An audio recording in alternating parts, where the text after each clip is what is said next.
안녕하십니까. 2022년 7월 8일 최병무의 팩트 시작하겠습니다. 당원권 6개월 정지, 이런 징계를 받은 이준석 국민의힘 대표가 징계가 오늘 새벽 2시 45분쯤에 이루어졌다고 했죠. 그로부터 얼마 안 있다가 첫 번째로 페이스북에다가 올린 글이 있습니다. 이 글이 바로 이런 겁니다. 제가 썸네일에 이렇게 표시를 해놨는데, 국민의힘 당원이 되는 빠르고 쉬운 길, 온라인 당원 가입입니다. 한 달에 당비 1,000원을 납부 약정하면 3개월 뒤에 책임당원이 돼서 국민의힘의 의사결정에 참여할 수 있습니다. 이렇게 페이스북에다 글을 남겼습니다. 누구도 전혀 예상하지 못했던 그런 당원 가입 동료의 글입니다. 본인은 지금 징계를 받아서 6개월 동안 대표 자격이 없는데 당원에 가입해달라. 이렇게 지금 독려를 하고 나선 것인데, 이게 뭘 의미하는 것일까요? 곧바로 아침에 KBS 라디오에 나와서 이렇게 얘기했습니다. 윤리의 규정을 보면 징계 결과에 징계 처분권이라고 하는 것이 대표한테 있다. 당대표 이 부분에 있어서 납득할 만한 그런 상황이 아닐 경우에는 징계 처분을 보류할 그런 생각이다 라고 얘기했는데, 그러니까 무슨 얘기냐면 윤리위원회에서 징계를 했는데 그 징계를 통보할 권한은 대표한테 있다. 이게 윤리위에 있다는 겁니다. 그러니까 윤리위에서 대표한테 보고하면 대표가 당사자한테 이제 징계 처분을 통보할 수 있다. 이런 건데, 당사자가 본인 아닙니까? 그러니까 이제 언론에 셀프 징계 보류 이런 이제 방침 이렇게 나왔는데, 이거는 말이 안 되는 거죠. 그래서 이 부분에 관해서는 권성동 원내대표가 곧바로 부인했습니다. 자, 근데 계속해서 이제 이준석 대표의 KBS 라디오 방송을 보면 이런 겁니다. 가처분이라든지 재심이라든지 이런 상황들을 판단해서 어떤 조치들을 하겠다 이렇게 얘기하고요. 자진사퇴 얘기를 이제 앵커가 물으니까 그 부분에 대해서는 생각 없다 이렇게 딱 잘랐습니다. 이거 처음부터 예상이 됐던 반응이었죠. 근데 권성동 원내대표는 아까 말한 셀프 징계 정비에 대해서 일축을 했죠. 자, 그러면서 이제 이준석계 김용태 최고위원이라는 사람이 또 라디오에 나와서 이거는 쿠데타다 이런 식으로 얘기하면서 반란군을 진압해야 된다 이렇게 얘기를 했습니다.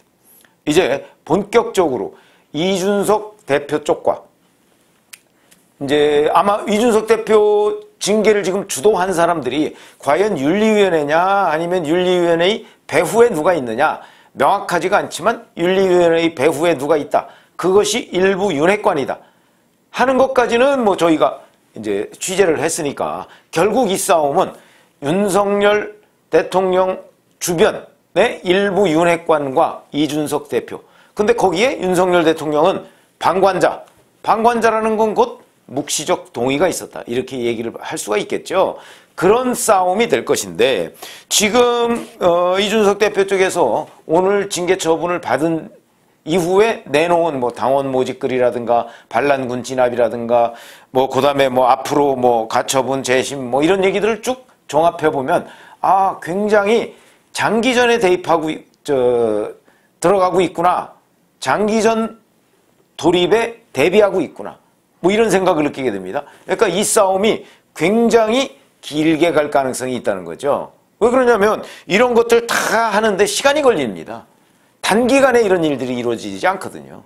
그러니까 장기전, 그러니까 6개월 이런 게 아니고 하여튼 그 이후까지도, 그리고 6개월 되면 복귀하겠다. 6개월이면 내년 1월쯤 되죠. 그럼 아마 그때 복귀하겠다는 그런 강력한 의사표시를 하고 있는 것으로 보입니다.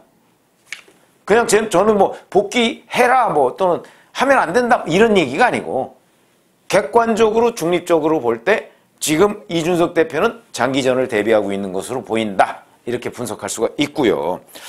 자, 그런가 하면 그럼 윤석열 대통령은 어떤 입장이냐. 오늘 도 스태핑에서 이렇게 얘기했습니다. 저도 국민의힘 당원의 한 사람으로서 참 안타깝다. 당이 수습하고 국민 기대에 부응하는 당으로 나아가는데 대통령이 거기에 대해서 언급하는 것이 도움이 안 된다고 생각한다. 하여튼 당의 의원과 당원들이 힘을 합쳐 어려움을 조속히 잘 극복해 나가길 기대하고 있다 이렇게 얘기합니다. 그러면 이 말 중에 어디에 방점이 있다고 생각을 하십니까? 안타깝다는 데 방점이 있습니까? 아니면 대통령이 언급하는 게 도움이 안 된다고 생각해서 언급을 안 하겠다는 데에 방점이 있습니까? 아니면 조속히 잘 극복해 나가자는 데 방점이 있습니다. 조속히 잘 극복해 나가자는 데 방점이 있는 것으로 저는 봅니다. 그리고 여기에서 윤리위원회의 징계에 대해서 어떤 평가도 내리지 않았습니다.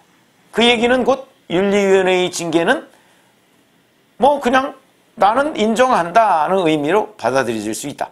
그러면 이준석 대표의 징계 6개월 당원권 정지가 된 상황에서 조속히 빨리 사퇴를 수습해라 이런 얘기 아니겠습니까? 저는 그런 걸로 받아들여집니다. 이건 또 뭘 의미하느냐. 이준석 대표 측이 장기전에 돌입하고 있는 그런 상황에서 윤석열 대통령 측이라고 할 수 있죠. 이거는 윤석열 대통령이 일단 이런 정도의 가이드라인을 저는 준 거라고 보거든요.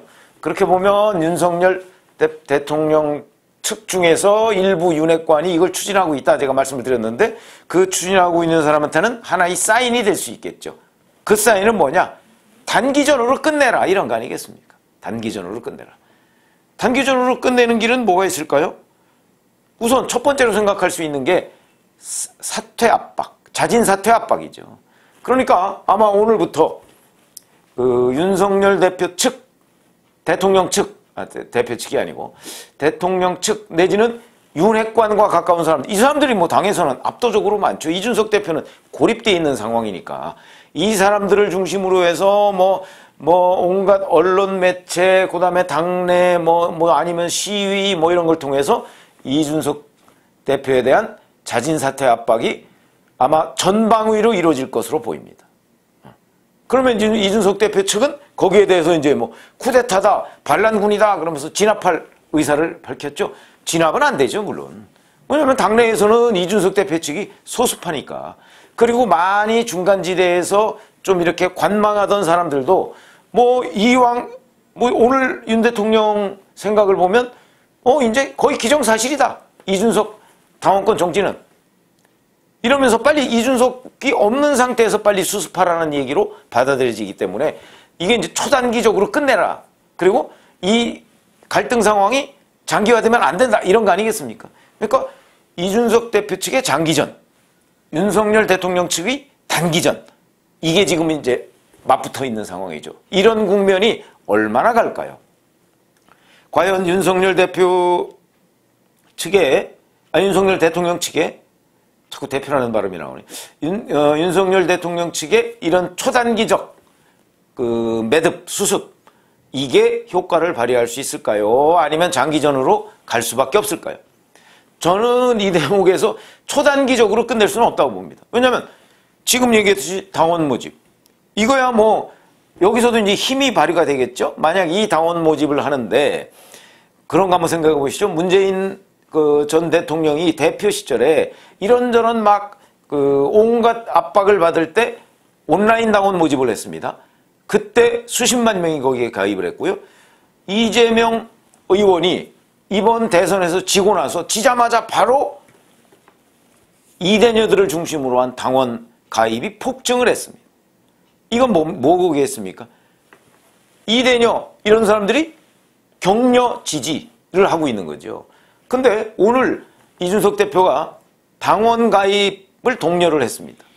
자, 여기에 대한 이대남을 중심으로 한 상당수의 유권자들의 반응이 어떻게 나올 것인가? 문재인, 이재명 그와 비슷한 반응이 나올 것인가? 아니면 그냥 미지근한 반응이 나올 것인가? 이게 첫 번째 시험대라고 봅니다.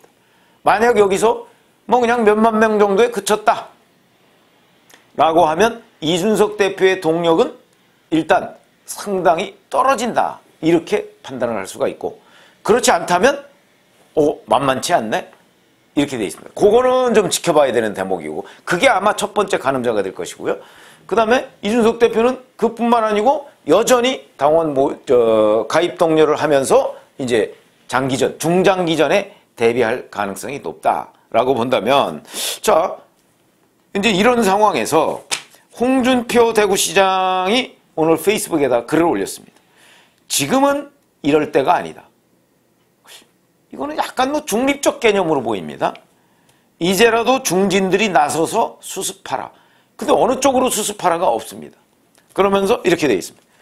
끊임없는 의혹 제기로 당권 수비에만 전념한 당대표나 여론이 어떻게 흘러가든 말든 기강과 버릇을 바로잡겠다는 군기 세우기식 정치는 둘 다 바람직하지 않다.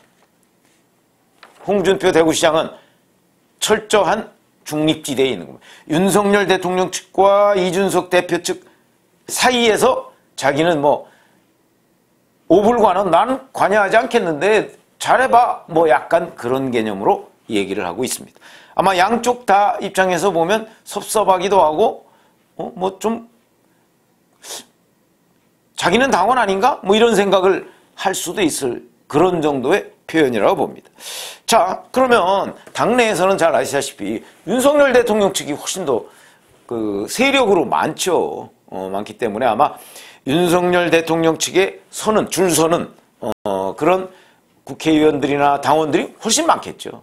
그러면서 이제 총력적인 이준석 대표에 대한 자진 압박, 자진 사퇴 압박이 이루어질 것으로 보이는데 물론 뭐 현재까지로 봐서는 이준석 대표가 사퇴할 가능성은 저는 없다고 봅니다만 그러나 뭐 절대적으로 그럴 것이다라고 누구도 장담할 수가 없는 상황이고요.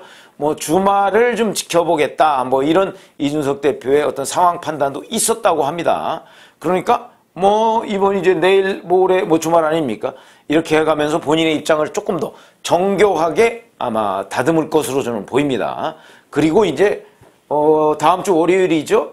국민의힘에 뭐 초선 의원들이 모인다고 하니까 거기서 초선 의원들이 모여서 이 부분에 관해서 어떤 입장을 보일 것인가 하는 것도 이제 하나의 또 하나는 터닝 포인트가 될 것이고요.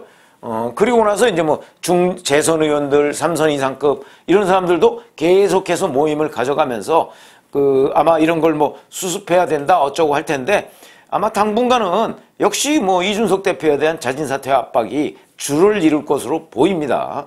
거기에 대해서 이제 이준석 대표는 지금 현재 제가 느끼기에는 아마 자진 사퇴할 가능성은 없는 것으로 보이고요. 그리고 장기적으로 당내에서 싸워 나가겠다. 아마 이런 각오를 다지고 있는 것으로 보이고, 이제 윤석열 대통령 측은 아까 제가 말씀드렸죠. 단기전. 그 단기전에 가장 손쉬운 방법은 어찌 보면 수사입니다, 수사. 그래서 경찰 수사가 지금 뭐 몇 달째 계속되고 있죠. 아마 이 부분에 대해서 저는 경찰도 뭐 꽤 눈치가 있는 집단이니까 아마 이준석 대표 이 문제에 관해서 수사에 관해서 굉장히 속도를 빨리 낼 것이다. 이렇게 보이고요. 빨리 내서 아마 구속하려 들 가능성도 대단히 높다. 그게 이제 경찰로서는 빨리 이걸 매듭 짓는 방법의 하나다. 이렇게 생각할 수가 있는데 글쎄요. 뭐 구속은 경찰이 하는 건 아니죠. 아시다시피 법원의 영장 발부가 돼야 됩니다. 법원은 또 김명수 법원입니다. 뭐 그렇게 윤석열 대통령 측이나 아니면 뭐 윤핵관 측에서 기획하고 의도한 목표 이게 뭐 반드시 단기간에 이루어져서 초단기적으로 이 사태를 수습할 수 있을지 미지수이지만 저는 제가 늘 말씀드렸지만 그래서 저는 정치적 해법을 주장했던 사람이고 그러다 보면 이게 그렇게 단기적으로 해결될 기미는 저는 별로 없어 보인다. 그래서 앞으로 이제 뭐 이번 주말 정도가 1단계 고비가 될 겁니다. 그렇게 되고 나서 이제 또 2단계 고비 정도로 다시 넘어가지 않을까 이런 생각이 들고요. 그래서 장기전과 단기전 이제 이런 어떤 태세 또는 뭐 이게 뭐 일종의 진지구축 이렇게 볼 수가 있죠. 그 대결 양상으로 그러나 힘은 당연히 윤핵관 쪽에서 훨씬 더 강력한 뒷받침을 받아가면서 밀고 가겠죠. 거기에 지금은 어찌 보면 공수가 교대된 듯한 이런 분위기입니다. 이제 공격을 윤핵관 쪽에서 하는 거고 이제 수비를 이준석 대표가 지금 해야 되는 상황인데 이게 그렇게 단기간에 끝날 것 같지 않다. 그런 점에서 이제 앞으로의 전개 과정을 좀 지켜봐야 되겠다 이런 말씀을 드립니다. 고맙습니다.